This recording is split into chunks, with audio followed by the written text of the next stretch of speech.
Hi అండి. ఈరోజు బాలామృతంతో లడ్డూలు సింపుల్‌గా ఎలా ప్రిపేర్ చేసుకోవాలో చూద్దామా? ముందుగా ఒక కడాయిలో పావు కప్పు వరకు నెయ్యి వేసి వేడి చేసుకుందాం. ఇందులో 2 కప్పులు బాలామృతం పిండిని వేసి కలర్ మారే వరకు ఇలా కలుపుతూ అడుగంటకుండా లో ఫ్లేమ్‌లో ఫ్రై చేసుకుందాం.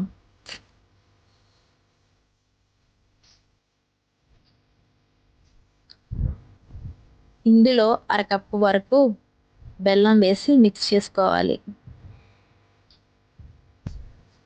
ఇప్పుడు ఇందులో 2 కప్పుల వరకు పాలు పడతాయి. 1 కప్, 1 కప్ యాడ్ చేసుకుంటూ మిశ్రమం దగ్గర పడే వరకు మంటను లో ఫ్లేమ్‌లో ఉంచి కలుపుతూ ఉండాలి.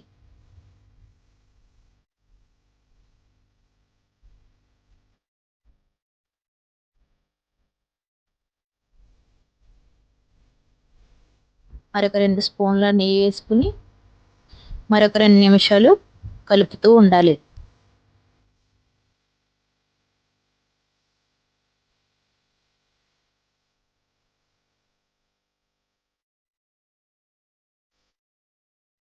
ఇందులో కొంచెం ఇలాచీ పౌడర్ కూడా యాడ్ చేసుకొని కలుపుకుందాం.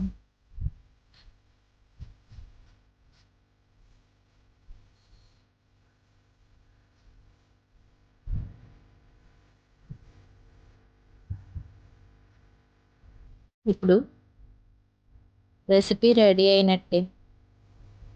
చిన్న చిన్న బాల్స్‌లా చేసుకొని ఉండలు చేసుకుందాం. ఇలా చేసి పెడితే పిల్లలు ఎంతో ఇష్టంగా తింటారు. మీరు కూడా ఇలా ఒకసారి ట్రై చేసి చూడండి ఫ్రెండ్స్. అంతే, బాలామృతం లడ్డూలు పర్ఫెక్ట్‌గా వచ్చాయి. ఇలాంటి మరిన్ని వీడియోస్ కోసం మన ఛానల్‌ని సబ్స్క్రైబ్ చేసుకోండి. Hi friends.